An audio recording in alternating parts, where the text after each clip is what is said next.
OpenAIs 12 Tage Ankündigungen sind gerade mal bei Tag 3 und ich habe schon das Gefühl, dass die halbe Welt gerade explodiert. Tag 1 war das Reasoning-Modell O1, das im normalen Modus und im Pro-Modus kommt, der $200 pro Monat kostet.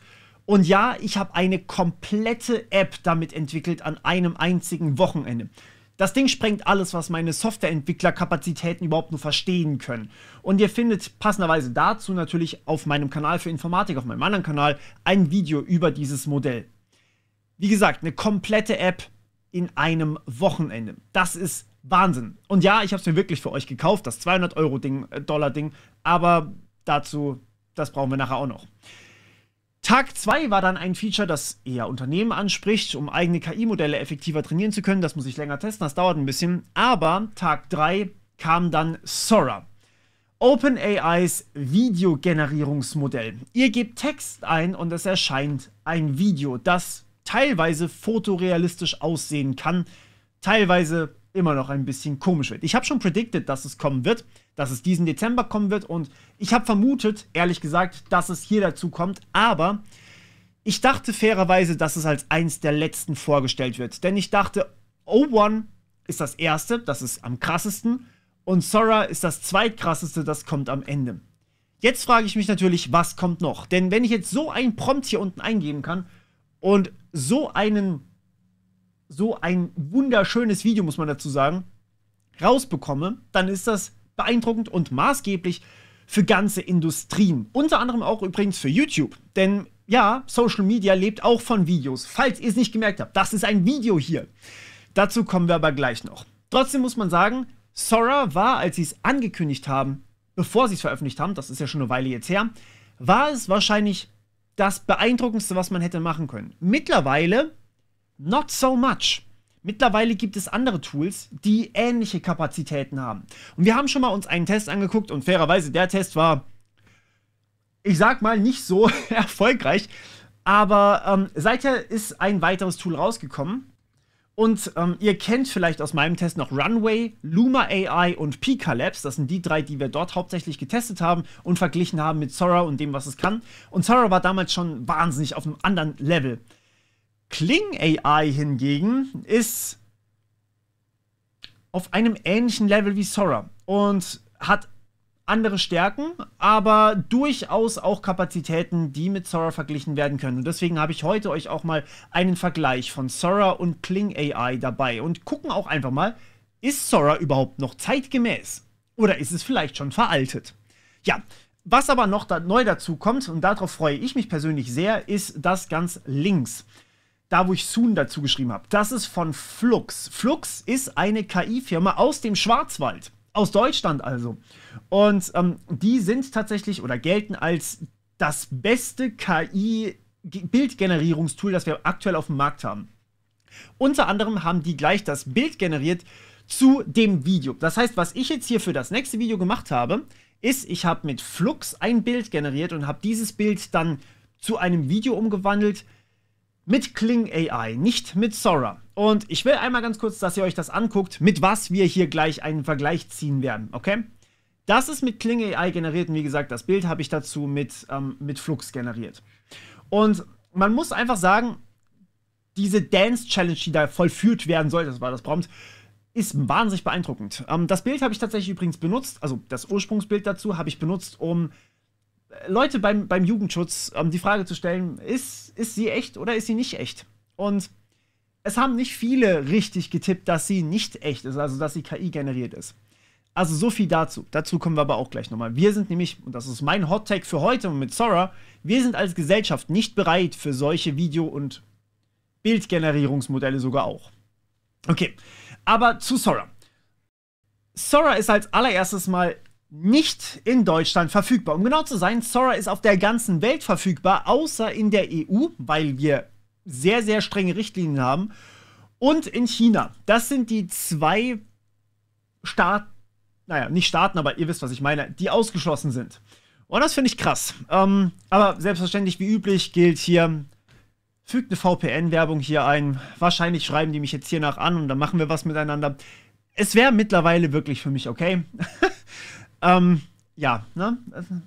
Nehmt ein VPN, dann könnt ihr drauf zugreifen. Was ein viel größeres Problem ist, und deswegen muss ich hier auch einen kurzen Disclaimer machen, aktuell sind alle Anmeldungen bei Sora blockiert. Komplett. Die sind maßlos überlastet, während Kling AI funktioniert wunderbar. Und theoretisch habt ihr die Möglichkeit, mit eurem ChatGPT Plus Abo, also dem für $20 im Monat, bis zu 50 Videos im Monat zu generieren mit einer Auflösung von 720p, also normale HD-Auflösung und 5 Sekunden Laufzeit. Das ist mid, sage ich mal. Während das Pro-Abo bei ChatGPT, das erlaubt euch 500 Videos im Monat und ja, ihr könnt unendlich relaxed Videos generieren. Das heißt, ihr könnt einfach sagen, hey, mir ist egal, wie lange die zum Generieren brauchen, ich mache einfach und pack da so viel rein, wie ich möchte. Das dauert dann halt wahrscheinlich sehr, sehr lange. Das ist schon mal cool. Und dann könnt ihr auch die Auflösung hochstellen auf Full HD, also 1080p und 20 Sekunden Video. Und das ist anders. Bei Kling habt ihr die Wahl, selbst mit dem größten Abo, das ich mir für dieses Video hier auch geholt habe, könnt ihr nur 10 Sekunden generieren, maximal. Ihr könnt nicht 20 Sekunden machen. Und dadurch, dass ihr bei Sora auch Videos hintereinander hängen könnt, ist das auch nochmal von einem ganz anderen Stern. Übrigens, ich weiß nicht wieso, weil eigentlich ist genau das super wichtig, aber ihr könnt die Videos dann mit eurem Pro-Abo, also mit dem $200-Abo, könnt ihr auch tatsächlich die Sora-Videos ohne Wasserzeichen runterladen, sodass man quasi gar nicht mehr erkennen kann, ob sie KI-generiert sind oder nicht. Ja, ich weiß nicht wieso. Man muss aber trotzdem dazu sagen, Sora ist aktuell extrem restriktiv. Das heißt, ihr könnt keine echten Personen nachmachen. Also ihr könnt nicht einfach sagen, hey, mach mal Video von Morpheus, wie er gerade einen Vortrag hält. Könnt ihr nicht machen. Ihr könnt keine Logos verwenden. Ihr könnt keine Trademarks verwenden. Und es gibt also sowas wie ein Pikachu oder sowas. Könnt ihr nicht machen. Und es gibt noch sehr, sehr viele mehr Einschränkungen, die Sora schwierig zu nutzen machen teilweise. Es wird wirklich viel abgelehnt. So. Und jetzt muss ich zu dem großen Disclaimer kommen. Ich konnte mich für dieses Video hier nicht registrieren, obwohl ich das $200 im Monat Abo habe für Sora und einen VPN benutzt habe an der Stelle, weil sie einfach gar keine neuen Accounts mehr aufnehmen. Das war quasi innerhalb der ersten paar Minuten waren die ausgelastet und man kann es nicht testen. Sobald ich es testen kann, werde ich wahrscheinlich ein ganzes Video machen, wo ich versuche mit Sora einen Mini-Clip oder sowas zu erstellen. Zumindest Social Media, hier Instagram oder TikTok oder sowas, werde ich auf jeden Fall was machen. Vor allem, weil man 20 Sekunden Dinger machen kann. Für dieses Video hier habe ich aber Folgendes gemacht. Ich habe mir von anderen Leuten Generierungen rausgesucht und habe versucht, die Prompts genau gleich in Kling reinzugeben, damit wir einen guten Vergleich haben. Plus, ich will mir angucken, was bedeutet das eigentlich für uns als Gesellschaft und für Urheberrecht und so weiter und so fort. Also einige Fragen aufwerfen, die wir dringend beantworten müssen. Die erste Frage möchte ich direkt mal mitgeben, und zwar, wenn ich mir dieses Video hier angucke, das wurde von Marques Brownlee in seinem Test generiert. Ihr seht hier, das ist der Original Marques. Ich weiß nicht, ob ihr MKBHD kennt. Und er hat als Prompt natürlich nicht sich eingegeben, aber er hat quasi seinen Job beschrieben. Rausgekommen ist dieser gute Herr hier, der 2 Bildschirme hinter sich hat, wie es im Prompt übrigens auch eingegeben wurde, plus eine kleine Tischpflanze. Eine kleine Tischpflanze, die auffällig nah am Original von MKBHDs Zimmerpflanze ist. Und die sieht man halt relativ häufig in seinen Videos. Und hier ist die große Frage: Warum darf ich wohl keine Trademarks echten Personen oder Logos zum Generieren bei Sora eingeben? Naja, wahrscheinlich genau die in die Trainingsdaten eingeflossen sind. Und das war genau dasselbe Thema bei DALL-E, das war genau dasselbe Thema bei ChatGPT. Da wurden erstmal sehr viele Trainingsdaten einfach gerippt von öffentlichen Quellen und, naja, dann eben verwendet. Und ja, solche Daten können insgesamt natürlich in KI-Modellen, nicht unbedingt nur in Videogenerierungsmodellen verwendet werden. Wahrscheinlich, und das wurde übrigens auch schon gezeigt, mit YouTube-Videos hat man KIs Programmieren beigebracht, zumindest teilweise. Was ich abartig finde, was wahrscheinlich auch meine Videos involviert, aber so ist das nun mal. Trotzdem, gerade für die privateren Daten sollte man da sehr, sehr vorsichtig sein, gerade wenn wir von Gesundheitsdaten sprechen oder. Und da kommen wir zu unserem heutigen Partner. Ihr erratet wahrscheinlich schon, wer es ist. Die Rede ist natürlich von Incogni. Wir hinterlassen überall eigentlich Spuren, wo wir uns rumtreiben. Und naja, natürlich wollen wir nicht, dass die einfach verkauft werden an den, der am meisten bietet gerade. Beispielsweise, wenn ihr einfach mal eure Daten wo angebt und nicht wirklich eine Alternative habt, weil vielleicht auch einfach die Firma alternativlos ist. Diese Daten sind wirklich nicht für die Öffentlichkeit bestimmt immer. Und auch meine Daten sind da teilweise dabei und trotzdem will ich das nicht. Incogni regelt das aber zum Glück, zumindest für mich. Und das geht dank DSGVO. Denn ihr habt ein Recht darauf, vergessen zu werden. Also das heißt wirklich so, ihr könnt nämlich eure Daten einfach löschen lassen und Incogni schreibt da einfach jedem Data Broker, also den Leuten, die eure Daten einfach verkaufen, und verlangt die Löschung. Falls nicht, kommt dann ein Follow-up und dann noch eins und dann kommt die Drohung mit dem Anwalt. Das alles müsst nicht ihr tun, sondern das macht Incogni für euch. Und das ist wirklich super angenehm, denn ihr müsst euch im Endeffekt nur einmal registrieren und könnt dann ganz entspannt auf gelegentliche E-Mails, wie zum Beispiel ich sie auch regelmäßig bekomme, warten, wo drin steht, hey, deine Daten wurden wieder gelöscht. Das ist sehr angenehm. Und anschließend, bei mir zumindest als kleiner Nebeneffekt, habe ich deutlich weniger Spam-E-Mails bekommen, was super ist. Deswegen gönnt euch gerne Incogni mit meinem Link unten in der Beschreibung für volle 60% Rabatt. Oder natürlich, ihr scannt hier einfach den eingeblendeten QR-Code. Und wenn die Daten dann erstmal weg sind, dann hinterlassen wir im besten Fall keine neuen mehr. Und falls doch, haben wir Incogni. Gut, nun lasst uns mal darüber reden, warum wir eigentlich nur Kling und Sora testen. Und ich habe euch hier mal aus allen 4 exakt dasselbe Prompt generiert. Ja? Also das oben links ist das Video von Sora. Ich mache das nochmal kurz an. Das sind die berühmten Mammuts, die man schon öfters gesehen hat. Dasselbe Prompt, das ihr hier an der Seite seht, habe ich bei Luma AI eingegeben, was fairerweise nicht so gut aussieht. Und dann bei Pika Labs, was fairerweise mittelgut aussieht, eher nicht so toll. Und dann haben wir das Ganze bei Kling AI noch. Und Kling AI, muss ich sagen, kann da schon mithalten. Schaut euch mal die Beine an von den Mammuts.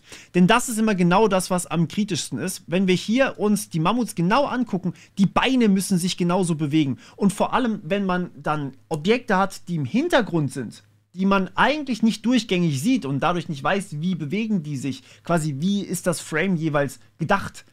Genau da haben solche Videogenerierungs-KIs Schwierigkeiten.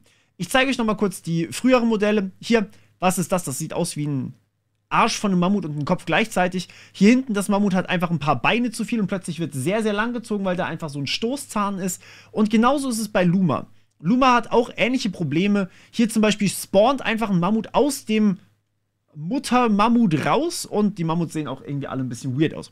Und genau deswegen nehmen wir eigentlich nur Sora und Kling AI mal. Und wir sehen generell schon Unterschiede vom Stil her. Sora, finde ich, sieht ein bisschen cineastischer aus, wenn man so möchte, während Kling eher so ein bisschen wie ein Film aussieht, den man halt selber gedreht hat.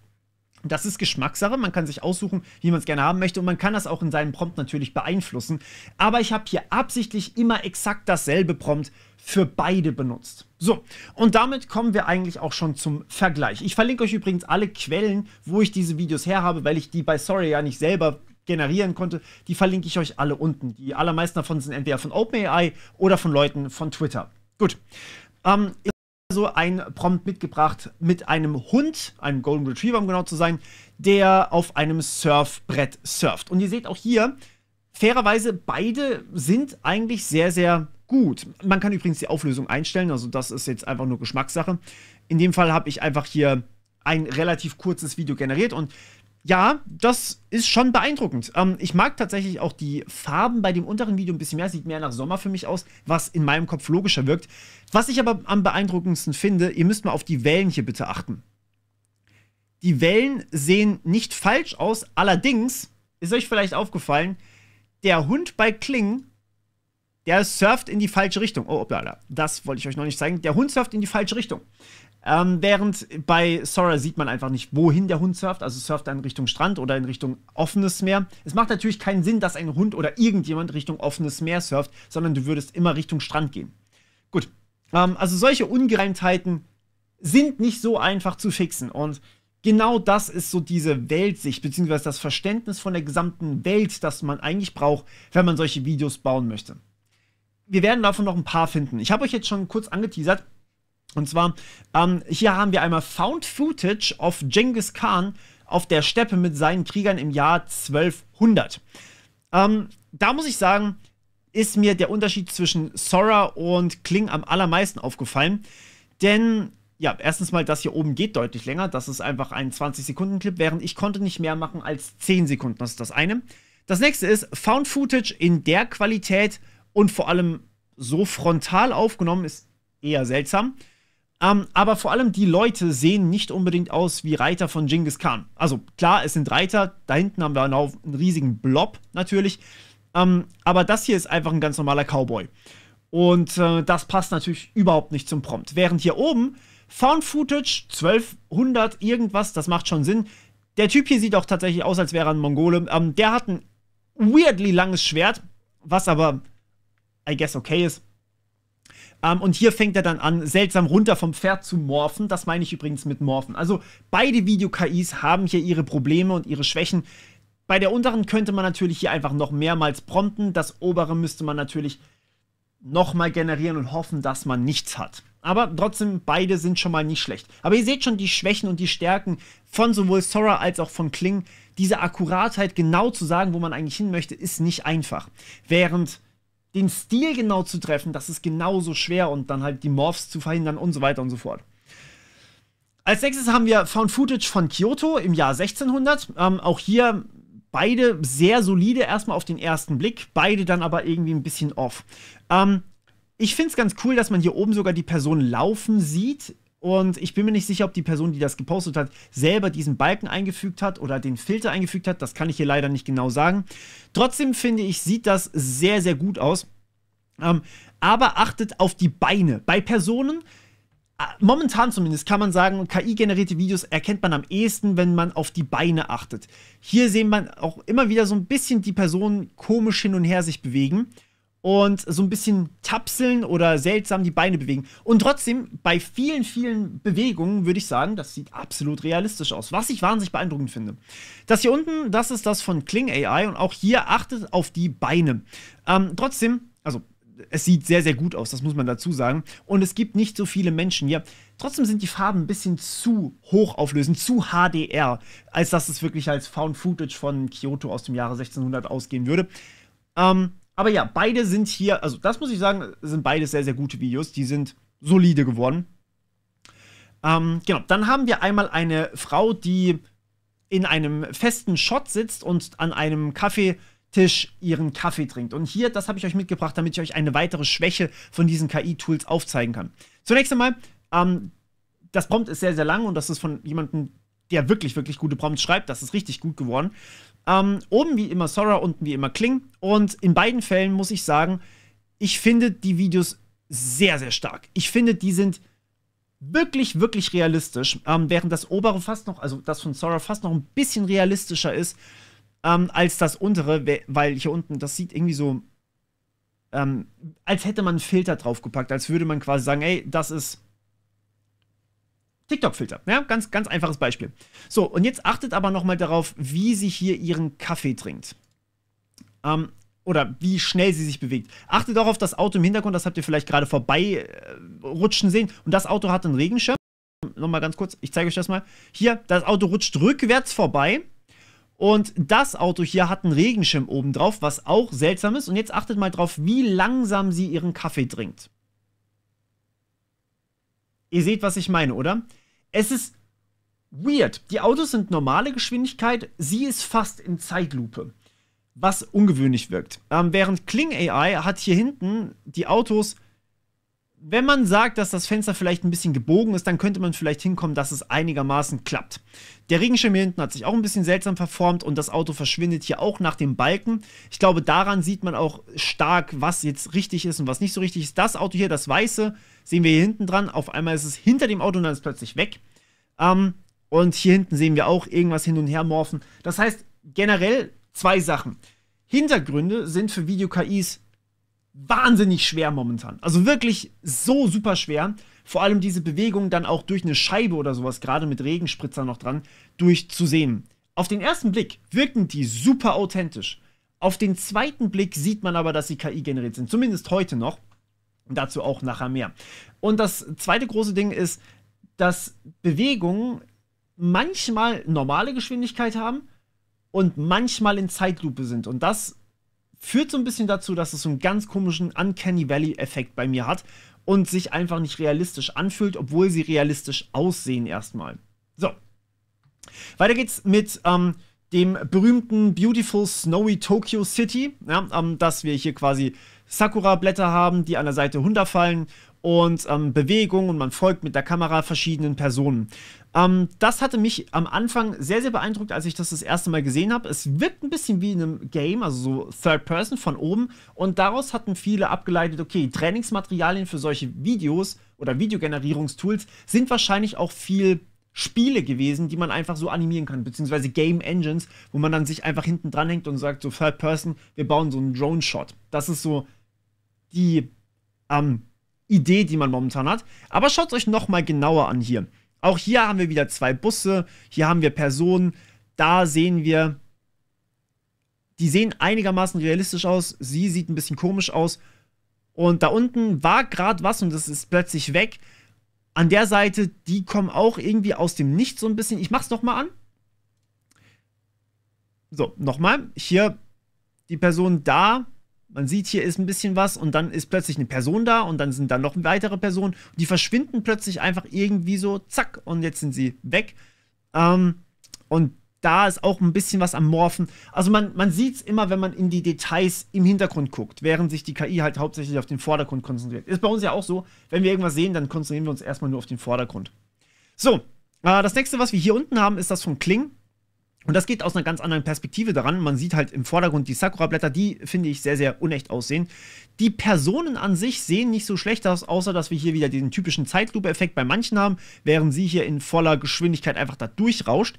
Aber in dem Fall muss ich tatsächlich sagen, finde ich das von Kling auf den zweiten Blick fast ein bisschen besser. Vor allem, weil wir hier die Beine, finde ich, bei Kling deutlich realistischer. Und das finde ich beeindruckend. Das heißt, Sora ist hier meines Erachtens nach nicht so weit wie Kling. Also in dem Fall jetzt. Das ist natürlich jetzt nur ein Fall. Und trotzdem, ich habe nicht gepickt, welche ich euch zeige, sondern ich habe ganz speziell gesagt, okay, ich generiere jetzt einfach mal alle, die wir von Sora zum Beispiel kennen. Und die ersten paar, die ich noch auf Twitter finde, die ich super interessant finde. Und die generiere ich auch mal in Kling und zeige euch dann das. Ich habe wirklich einmal generiert und dann habe ich das rausgepickt. Gut, dann kennt ihr vielleicht noch den berühmten Shot von der stylischen Frau, die durch Tokio läuft und vor allem schwierig war hier, dass man alles auf dem Boden glänzen sieht und dass eben sie hier einmal komplett durchläuft und es eben auch mehrere Effekte gibt. So, das Spannende hierbei ist die mehreren Pedestrians plus ihre Beine vertauschen einmal ganz kurz die Spur, als sie, ich weiß nicht genau, wo das ist.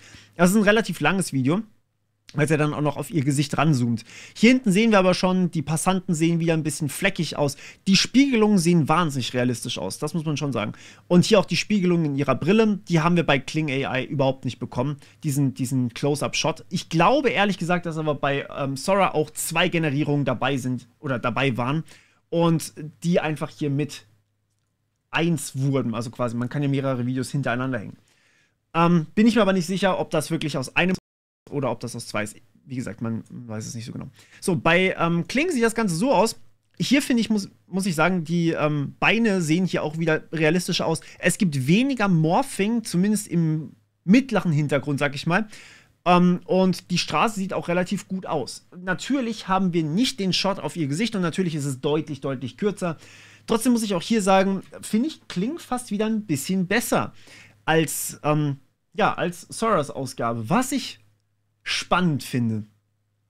Nun gut, aber trotzdem ist das alles natürlich Geschmackssache und ihr dürft mir gerne mal schreiben, was ihr dazu meint. Ich habe jetzt aber trotzdem noch ein paar weitere wenige Beispiele für euch, die aber nicht einfach nur aus einem Text generiert sind, sondern wirklich die Features testen. Denn bei all diesen Tools kann man nicht nur aus Text etwas generieren, sondern auch aus einem Bild. Und da kommen wir zu der Magie, die ich fairerweise nicht genug betonen kann. Stellt euch vor, ihr könnt fotorealistische Bilder aus einer KI bauen und mit diesen Bildern könnt ihr dann ein Video erstellen.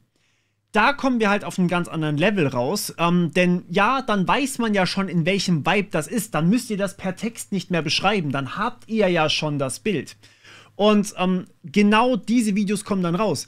Die sind beide sehr, sehr ähnlich, weil wir einfach das Startbild angeben. Also wir geben quasi von einem Video das erste Frame an. So wie es anfängt, genau das ist es. Und da können wir dann auch sowas machen wie, wir gehen von einer Szene in die nächste Szene rein. Wir haben quasi einen Übergang. Oder wir bauen uns automatisch eine Szene mit Startbild und Endbild. Auch das geht übrigens. Das heißt, ihr könnt zum Beispiel, nehmen wir an, ich spiele ein bisschen rum, ihr habt ein YouTube-Video oder ein Instagram oder TikTok oder whatever, ne? Ihr habt ein Video und ihr wollt einen Übergang zwischen zwei Szenen haben. Also beispielsweise, wenn ihr eine, I don't know, TikTok Dance Challenge macht, ja?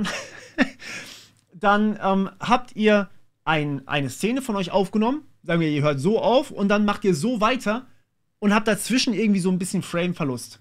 Und dann könnt ihr eben hier ein Video machen, das 5 Sekunden geht oder auch kürzer geht und das Startbild und das Endbild angeben. Beziehungsweise auch nur das Startbild. Und genau das könnt ihr mit diesen Tools machen. Ihr wisst schon, wie der Vibe ist. Ihr wisst schon, wie das Video aussehen soll von der Optik her. Ihr baut sozusagen nur die Frames dazwischen. Und da drin sind diese Tools deutlich, deutlich besser. Ich möchte aber hier mal ganz kurz anmerken, was man hier bei Kling sieht. Das ist das Originalbild. Ich glaube, ihr erkennt das. Schaut genau hin, schaut auf die Farben. Die Farben sind bei OpenAIs Sora deutlich besser getroffen. Es berührt sogar diese eine Blume hier. Habt ihr das gesehen? Die Blume bewegt sich. Das will ich nochmal ganz kurz betonen hier. Schaut euch das nochmal ganz kurz an und zack, es bewegt die Blume. Was allerdings nicht stimmt, vielleicht ist euch das auch aufgefallen, guckt mal auf den Rücken von dem Hund. Achtung, jetzt, da ist irgendwas Blaues. Sieht aus wie ein Rucksack oder sowas. Den Rucksack sieht man hier nicht so wirklich. So. Die Farben aber. Jetzt achtet mal ganz kurz auf den Grünton von hier, beziehungsweise vom Originalbild und den Grünton von Kling. Und da sieht man, Kling legt überall einen Filter drauf, kann man sagen. Alles ist ein bisschen farblicher aber es ist, ich persönlich mag das Video von Kling tatsächlich deutlich mehr, weil die Blumen allesamt sich im Wind bewegen. Schaut euch das nochmal ganz kurz an. Das war wahnsinnig beeindruckend für mich. Und wie gesagt, selbes Eingabebild, kein Prompt drin. Aber Kling hat hier geschlussfolgert, okay, dadurch, dass es ja jetzt offensichtlich regnet, sonst hätte der Hund kein Regencape an, muss auch ein bisschen Wind gehen oder muss zumindest ein kleines Unwetter sein. Und genau dieses Unwetter kann ich hier irgendwie so ein bisschen wahrnehmen. Was mich allerdings stört, hier oben, seht ihr das? Der Stein webt auch im Wind mit. Das ist ziemlich lustig. Aber also es ist halt ein ganz anderes Level als noch vor ein paar Monaten. Schaut euch das nochmal ganz kurz an. Der Hund steht da drin, er bewegt seinen Arm irgendwie natürlich. Und ich muss sagen, auch hier, Kling und Sora sind auf einem Level. Also beide sind sehr, sehr gut. Sora, keine Frage, ist sehr, sehr gut. Aber auch Kling ist wirklich solide. Also beide sind auf einem Spitzenniveau für das, was wir heute bekommen. Machen wir weiter. Es geht natürlich, wie ich gesagt habe, auch schon als Eingabe- und Ausgabebild. Und wir können hier tatsächlich jetzt sagen, wir wollen dasselbe Eingabebild und dasselbe Ausgabebild haben in einer Szene. Wir können ja einfach dasselbe Bild nehmen. Und dann können wir ein Prompt angeben, das diese beiden quasi verbindet miteinander, dass wir quasi keinen Stillstand haben in diesem Bild. Und das sah dann so aus. Und ich zeige euch das jetzt nochmal gleich geloopt. Und dann werdet ihr sehen, was ich mit Loopen meine. So, achtet mal genau auf die Videos hier. Beide am besten Fall. Bitte abspielen, Dankeschön.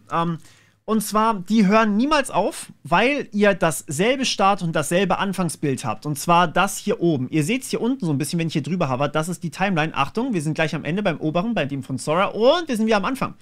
Und bei dem hier unten sehen wir noch fast noch ein bisschen besser, dass wir fast nichts wahrnehmen. Also es ist geloopt im Endeffekt. Ich habe dasselbe Startframe und dasselbe Endframe. Das heißt, ich kann mir im Endeffekt endlos Videos bauen, wenn ich das möchte. Und das ist cool, aus mehreren Gründen. Überlegt mal, wie viele 10-Stunden-Videos es auf YouTube gibt. Da kann man quasi einfach sagen, okay, ich habe hier geschnitten, ich muss mir nicht wirklich irgendwie Mühe geben, sondern ich kann einfach so ein KI-generiertes Ding zwischen reinhängen und kann daraus quasi einen Loop bauen. Was irgendwie cool ist. Und ich glaube, da wird das auch Verwendung finden. Aber achtet mal hier auch, also ich weiß nicht, das ist generell ein bisschen seltsam hier, aber achtet mal hier auf dieses komische Rad da vorne. Das sieht sehr fake aus. Das finde ich bei Sora ein bisschen besser gelungen, muss ich sagen. Aber alles in allem, auch hier wieder die Farben bei Kling sind deutlich stärker als die von Sora. Sora wirkt irgendwie cineastischer, während Kling irgendwie so mehr HDR drauf gepoppt hat. Jo, alles in allem aber sehr, sehr cool, was man mit Features schon machen kann. Und wo wir gerade bei Features sind, Sora hat mehr Features als beispielsweise Kling. Im Sinne von, ihr könnt Videos auch verändern. Und ich glaube, das ist so ziemlich das Beeindruckendste für mich gewesen. Achso, wir haben das hier noch vorher, stimmt. Das war das eine, was ich noch mitbringen wollte. Und zwar, ihr erinnert euch vielleicht noch an das Video, was ich zu Sora gemacht hatte, wo ich gesagt hatte, es ist wahnsinnig beeindruckend, wie detailreich und physikalisch korrekt vor allem diese Schiffe hier oben generiert wurden. Das sind Schiffe, die in einem Kaffee, in einer Kaffeetasse mit Kaffee drin, das sieht man jetzt hier nicht, weil ich ihn sonst auskippe, aber in einer Kaffeetasse drin hin und her fahren. Spannend finde ich auch, dass in der Kling-Kaffeetasse nicht der Kaffee schwarz ist, sondern mit Milch. Aber genau, die Schiffe fahren hier quasi hin und her. Das sind zwei Piratenschiffe und die bekämpfen einander. Wie sie sich in dem Wasser verhalten oder im Kaffee verhalten, ist einigermaßen realistisch, ist aber bei Kling jetzt auch nicht komplett daneben. Hier sieht der Kaffee auch aus, als wäre er quasi eine Welle und die Schiffe bewegen sich auch innerhalb des Kaffees. Sie gehen quasi gerade unter, aber sie sind innerhalb des Kaffees. Und auch das zeigt eigentlich, dass diese Modelle einigermaßen anfangen, die Welt zu verstehen. Das hat man spannenderweise auch gesehen bei den bildgenerierenden Modellen, die ja eigentlich nur zweidimensionale Bilder erstellen müssen. Ja, das ist ja alles, was die machen müssen. Diese zweidimensionalen Modelle, die Bilder erstellen, haben sich intern so ein bisschen Verständnis für 3D angeeignet, weil sie das gebraucht haben, um Bilder realistisch zu erstellen. Das heißt, wenn irgendwas bei mir im Hintergrund ist, ich mache mal kurz auf mein Face, wenn was im Hintergrund ist bei mir, so wie diese beiden Buttons hier, dann sind die ein bisschen blurred, dann sind die weiter hinten. Und wenn ich mich jetzt darüber bewege, dann verdecke ich diese beiden Bilder oder diese beiden YouTube-Play-Buttons. Ja? Dementsprechend brauche ich ein gewisses Verständnis von 3D für Bildgenerierung. Was ist vorne, was ist hinten? Und genau so ist es eben auch hier bei den Schiffen beispielsweise. Muss ich verstehen, wie funktioniert Physik ganz grob? Wie funktionieren Wellen? Wie bewegt sich Wasser? Damit ich überhaupt solche Schiffe erstellen kann. Und das finden, glaube ich, die meisten, die so technisch drin sind, am beeindruckendsten bei diesen Videomodellen, weil sie eben technologisch verstehen müssen, wie Wasser oder wie Wellen funktionieren, um sowas überhaupt zu bauen. Und auch das geht sowohl mit Kling als auch mit Sora, was zeigt, dass die Modelle gar nicht so riesig sein müssen und gar nicht mal von einer Firma wie OpenAI kommen müssen, um ein gewisses Physikverständnis zu produzieren. Klar, das von Sora ist hier in dem Fall, würde ich sagen, deutlich besser, aber trotzdem ist das von Kling auch nicht schlecht. So, und selbstverständlich habe ich zur Vollständigkeit auch mal unseren Tech-Reviewer übrigens bei Kling generieren lassen, damit wir auch sehen können, was hat Marques Brownlee über Sora rausbekommen und was kriegen wir über Kling dabei raus. Ich habe dasselbe Prompt wie er genommen, a Tech-Reviewer talking about a smartphone while sitting at a desk in front of two displays. Und ja, mir ist da was Spannendes aufgefallen. Hier hinten, die Schrift sieht sehr falsch aus. Da steht irgendwas Komisches oben, hier sehen wir irgendwelche komischen Sachen, während bei Sora sind eher solche Stock-Sachen im Hintergrund, die man dann auch vielleicht am ehesten bei so einer Review erwarten würde. Das finde ich deutlich besser bei Sora, diese beiden Bildschirme, als die beiden hier. Dann haben wir aber trotzdem auch hier diese weirden Zimmerpflanzen, die die ganzen Tech-Reviewer hier bei sich stehen haben. Nicht genau die Marques Brownlee Zimmerpflanze, wie jetzt bei Sora, aber ich weiß nicht, wie viele Generierungen er versucht hat, bevor er genau diese Zimmerpflanze rausbekommen hat. Hier sehen wir einfach ein paar Sachen. Plus wir haben eine Smartwatch, plus wir haben noch ein Smartphone im Hintergrund, plus wir haben hier noch irgendwas. Und im Vordergrund sehen wir das Smartphone, was verdächtig nach Windows 10 da drauf aussieht. Bin ich ehrlich. Aber ja, es ist nicht so schlimm. Es sieht ziemlich realistisch aus. Und ich bin alles in allem von vor allem den Händen beeindruckt, weil schaut mal die Hände an. Die sind nicht komplett off und er bewegt sie sogar über den Tisch. Und er legt die eine Hand sozusagen auf den Tisch ab. Das hat mich hier extrem beeindruckt. Ich lasse nochmal kurz laufen, damit ihr seht, was ich meine. Er bewegt die eine Hand, als würde er sprechen. Er hat den Mund auch. Also das sieht nicht unecht aus. So würde man auch eine sprechende Person erwarten, wenn man jetzt da noch Lip-Sync drauflegen würde. Die Videos werden übrigens alle ohne Ton generiert. Wenn man da jetzt noch Lip-Sync drauflegen würde, was er sagt, falls jemand Lippen lesen kann, sagt mir bitte, was er da erzählt hat, weil er kam genau so aus Kling raus, beim allerersten Aufruf. Und ich will es wirklich wissen, aber ich kann es nicht. Das zweite ist eben, wie gesagt, hier oben der Tech-Reviewer, den Marquez generiert hat. Den finde ich sehr authentisch, vor allem die Hintergründe finde ich hier deutlich besser. Aber wenn man jetzt beide kombiniert, hat man, denke ich, wirklich, wirklich Potenzial, hier was richtig, richtig Starkes zu machen. Und da kommen wir zum nächsten großen Feature. Und das hat nur Sora, das hat Kling leider nicht. Vielleicht kommt das in der Version 2 oder sowas, aber wir werden sehen. Und zwar auf einmal hier, das ist einfach irgendwie ein Sora-Video, das uns, ja, eine Bibliothek mit Türe auf generiert. Das sieht cool aus, das könnte man so zum Beispiel in einem Spiel verwenden, wenn man den Look ein bisschen anpassen würde. Und vielleicht muss man hier noch die Türen ein bisschen anpassen und so weiter und so fort. Und, oh wait, ihr könnt bei Sora sogar sagen, ihr wollt die Türe, ausschließlich die Türe anpassen. Und das hat mein komplettes Gehirn gebrochen. Das ist ein Feature, das ist auf einem anderen Level. Das ist von einem ganz anderen Stern. Schaut euch das an. Das obere ist das Originalvideo, das untere ist, ey, mach bitte aus diesen Türen, die wir oben haben, französische Türen. So, und das kann man jetzt wirklich auf die Spitze treiben. Das Beispiel stammt von OpenAI selber. Man kann sagen, ey, mach aus der Bibliothek ein Raumschiff. Mach aus dem, mach das. Und es ist komplett seamless. Es sieht exakt so aus, wie ich es erwarten würde, aber achtet nochmal genau drauf. Hier an der Seite, diese Türe ist nicht gleich geblieben. Die haben sich verändert. Und innerhalb der Bibliothek, auch das hat sich verändert. Hier steht plötzlich eine Uhr, ein paar Bücher sind anders strukturiert. Das Video ist vom Konzept und vom Feeling gleich geblieben, aber der Stuhl steht anders, das Bücherregal ist anders, der Boden ist ein bisschen anders. Das heißt, das komplette Video wurde überarbeitet und so angepasst, dass es eben auf das Prompt passt. Und es hat trotzdem alles ungefähr seinen Platz wieder gefunden und die Türen sind ersetzt worden. Und das finde ich so faszinierend. Ich bin mir nicht sicher, wie das funktioniert, wenn man nicht kohärente Sachen eingibt, also sowas wie mach mir dann Raumschiff und mach mir antike Türen. Das weiß ich nicht, wie das funktioniert, das müsste ich ausprobieren. Wie gesagt, das konnte ich nicht. Aber das werde ich, sobald ich es habe, ausprobieren. Ich habe ja die Plus-Variante und werde euch da dann auch natürlich vor allem auf Instagram auf dem Laufenden halten. Dort werde ich ein paar Sachen posten. Gut, das nächste, was man allerdings machen kann, ist nicht nur, ihr könnt einzelne Sachen über einen Prompt ersetzen, sondern ihr könnt auch zwei Videos bei Sora miteinander verknüpfen. Das heißt, das eine Video in das andere übergehen lassen. Und das sieht dann so aus. Und ja, das finde ich persönlich auch sehr beeindruckend. Links ist das erste Originalvideo, rechts ist das zweite Originalvideo und rausgekommen ist das hier unten, was erstmal uns so ein paar Schneeflocken baut und anschließend diese Blüten regnen lässt. Und es geht so langsam ineinander über. Man sieht hier auch, dass die eine Schneeflocke sich in eine Blüte verwandelt.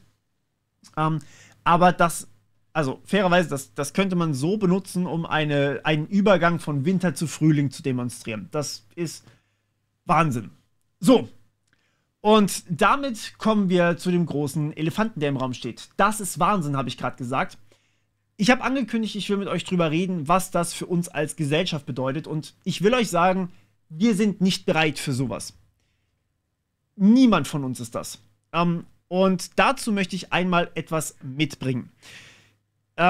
Ich vergleiche jede Technologie, die wir im Gen AI-Bereich haben, ganz gerne mit der Bildgenerierung. Weil Bilder sind A, sehr anschaulich und B, sind wir da schon recht weit. Bildgenerierung war eins der ersten, die gekommen ist. Und da sieht das so aus. Im Januar 2021 sahen Bilder so aus. Also wirklich, wirklich schlecht. Man hat gerade so erkennen können, dass das ein Ölgemälde von einem Fuchs ist. Aber was soll man denn damit anfangen? Ja, das Prompt war quasi Ölgemälde von einem Fuchs. Ein bisschen mehr als ein Jahr später sah das Ganze so aus. Mittlerweile, im Oktober 2023, wurde DALL-E 3 veröffentlicht. Das sieht dann so aus. Und mittlerweile kann man das hier generieren. Und da muss ich ein paar Worte dazu sagen. Das hier ist aus DALL-E 1, also dem ersten bildgenerierenden Modell von OpenAI. Das ist Closed Source. Dazu hat niemand den Zugriff bekommen, oder wenige Personen haben den Zugriff bekommen, weil man Angst vor Missbrauch hatte. Das hier ist DALL-E 2 gewesen. Da hatten dann plötzlich alle Zugriff darauf, aber mussten dafür teilweise noch bezahlen und so weiter und so fort. Das war okayisch, aber nicht bahnbrechend. Dann kam DALL-E 3 raus und das wurde einfach kostenlos quasi in ChatGPT integriert. Das kann jeder mit einem Plus-Abo, und ich glaube sogar mit dem kostenlosen Abo, da bin ich mir nicht sicher, kann das einfach so benutzen. Und so viele Bilder bauen, wie er möchte. Und heutzutage gibt es ein ganzes Netzwerk von Leuten, die sich zusammentun, um eigene Modelle zu trainieren. Also nehmen wir gerade Flux als Beispiel. Das ist die KI aus dem Schwarzwald, die Bilder generiert. Aktuell nur Bilder. Die arbeiten auch an Video. So. Ich kann diese KI auf meinem Rechner ausführen. Einfach so, for free. Ich muss nichts dafür zahlen, ich muss nichts beachten. Ich kann das ohne Internet. Ich kann die sogar kombinieren.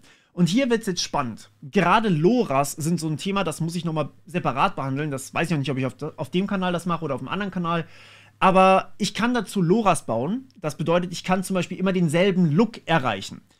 Heißt im Grunde genommen, ich kann jede Person, die ich generieren lasse, so aussehen lassen wie ich oder wie eine andere Person, wenn ich da ein paar Sachen mit bearbeite.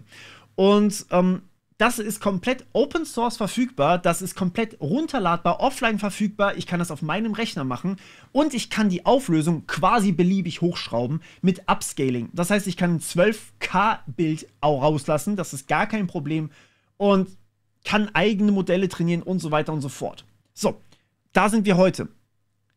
Das ist etwa 4 Jahre nach der Veröffentlichung von DALL-E 1 gewesen. 4 Jahre. Das ist keine lange Zeit. Und aktuell würde ich sagen, wir haben diese Phase hier von Videos hinter uns gelassen. Diese Phase von Videos hatten wir, als Will Smith Eating Spaghetti berühmt geworden ist. Wir sind jetzt hier. Man kann erkennen, was es sein soll. Es ist ziemlich gut, aber es ist halt nicht perfekt. Ich kann Fehler erkennen und es ist nicht unmöglich. Das heißt, im Umkehrschluss für mich, im Jahr 2025 oder spätestens dann im Jahr 2026 sind wir hier unten. Das bedeutet, wir haben dann wahrscheinlich ziemlich nahe an Fotorealismus. Und bei Videos ist natürlich die Skala noch eine ganz andere. Ich kann da hingehen, dass ich Videos länger generiere, dass sie meinem Prompt mehr folgen, dass ich quasi Video und dann Video und dann Video und dann Video generiere oder dass ich quasi einfach sage, okay, mach mir da draußen Film. All das kann ich dazu bauen. Und ich habe noch so Sachen wie Inpainting zum Beispiel gar nicht erwähnt. Inpainting bedeutet, ich kann in einem Bild zum Beispiel einen Bereich markieren und nur der soll geändert werden. Das geht jetzt schon bei Videos. Was ich damit sagen will, ist, bedenkt bitte, wie schnell sich diese Industrie verändert. 1 Jahr ist keine große Zeit, vor allem wenn man Regulierung für sowas finden möchte. 1 Jahr ist quasi gar nichts. Eine EU-Richtlinie braucht in der Debatte meistens mindestens 2 und dann in der nationalen Umsetzung meistens nochmal mindestens 2 Jahre und dann ist es eine wahnsinnig schnelle gewesen. Dementsprechend habe ich ein bisschen Sorge, was da auf uns zukommt und vor allem, was auf Social Media auf uns zukommt, weil gerade Videos sind halt das Format, was wir regelmäßig konsumieren. Auf der einen Seite ist es natürlich wahnsinnig toll. Unterhaltung wird ein ganz anderes Level erreichen. Vor allem, wenn ich selber einfach meine Kreativität ausleben kann, dann kann ich wirklich das machen, was ich möchte. Und dann wird einfach generieren oder kreieren vielleicht mit Generierungen auch nochmal viel, viel spannender werden. Allerdings dürfen wir auch nicht vergessen, wie Bilder die Industrie mittlerweile geprägt und verändert haben. Und dazu habe ich euch auch ein paar Beispiele mitgebracht. Und zwar haben wir einmal News.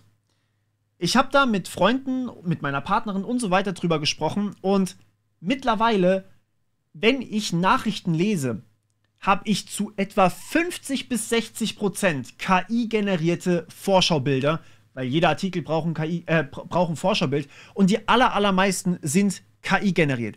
Und man sieht das, wenn man genau hinguckt, was zur Hölle steht da? Was steht hier? Was ist das? Warum ist das hier verschwommen? Und was soll das da oben darstellen? Ihr versteht, was ich meine, aber es interessiert niemanden. Es ist nur ein Vorschaubild von einem Artikel.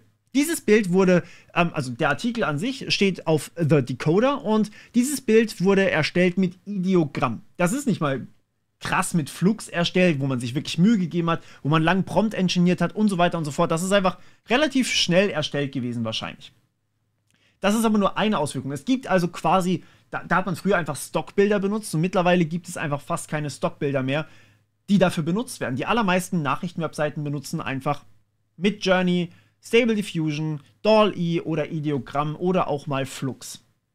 Das nächste ist aber, selbst wenn ich ein Stockbild haben möchte, dann sind diese Stockbilder in den meisten Fällen mittlerweile KI generiert. Manche sehr gut, wie das hier, das ist auf Pixabay, andere sehr, sehr bis hin zu schlecht. Und ja, natürlich muss man sagen, klar, machen die Leute das, weil man kann damit A, erstmal Leute zu sich bekommen und B, kriegt man dann teilweise, wenn man es bei Adobe zum Beispiel macht, kriegt man sogar eine Bezahlung für solche Stock-Sachen.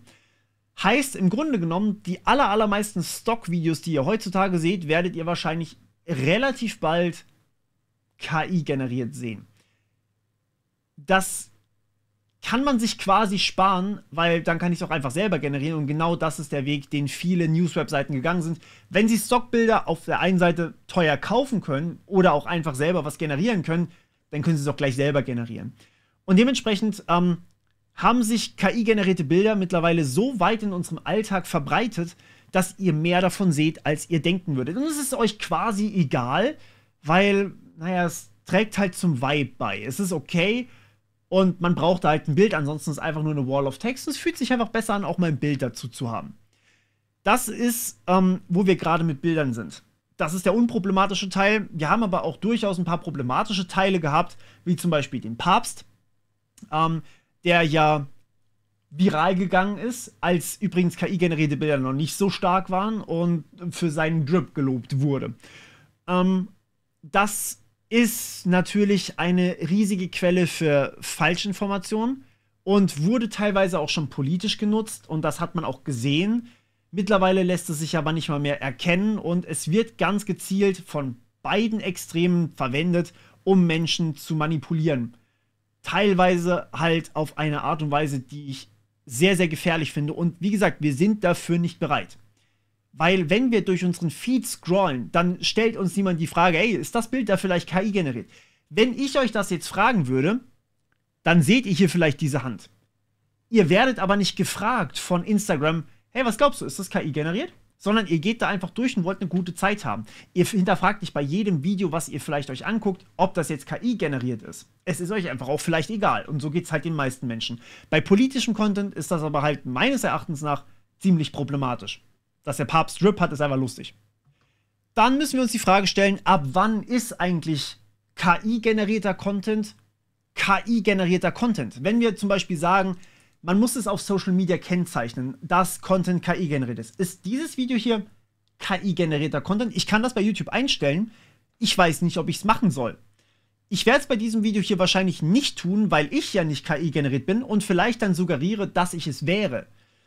Das Problem ist, die Videos, die ich euch an der Seite gezeigt habe und übrigens genauso dieses Bild vom Mond, ne, mit Samsung, die das Bild, was man vom Mond macht, einfach durch ein KI-generiertes Foto ersetzen. Oder auch dieser Filter hier, den ich euch gleich zeige, oder auch der Code hier, die sind alle KI generiert. Ab wann ist es ein Problem? Und wann ist es noch völlig okay, dass man solche Sachen zeigt? Was bedeutet ein Label KI generiert? Ab wann ist es das? So, jetzt will ich euch ganz kurz dieses Video hier zeigen. Denn sie zeigt quasi auf, was der Filter bei TikTok macht, wenn man ihn anschaltet. Und naja, sagen wir es mal so, ist das jetzt für euch KI-generierter Content? Oder ist es nicht KI-generierter Content? Das ist das Original. Ihr dürft mir das ganz gerne mal in die Kommentare schreiben, weil wir brauchen da wirklich eine Diskussion, eine gesellschaftliche Diskussion, weil das Tool ist jetzt da. Das geht nicht mehr zurück. Das ist das schlechteste Tool, was wir in der Zukunft haben werden. Sora wird nur noch besser werden. Und dementsprechend wird es auch immer realistischer werden, wenn wir das wollen. Oder es wird halt in Richtung Comic-Stil gehen, wenn wir das so wollen. Oder ein Anime bauen, wenn wir das wollen. Aber es ist da. Und vor allem ist es gefährlich. Und das will ich einmal ganz kurz noch mitgeben.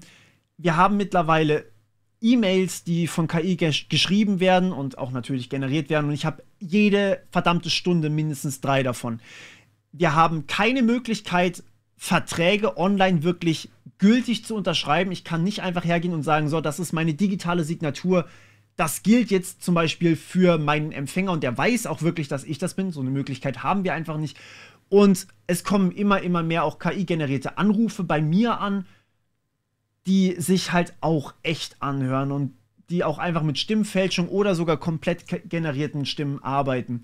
Und all das müssen wir jetzt langsam mal klären, aber wir tun es nicht. Und das macht mir Angst.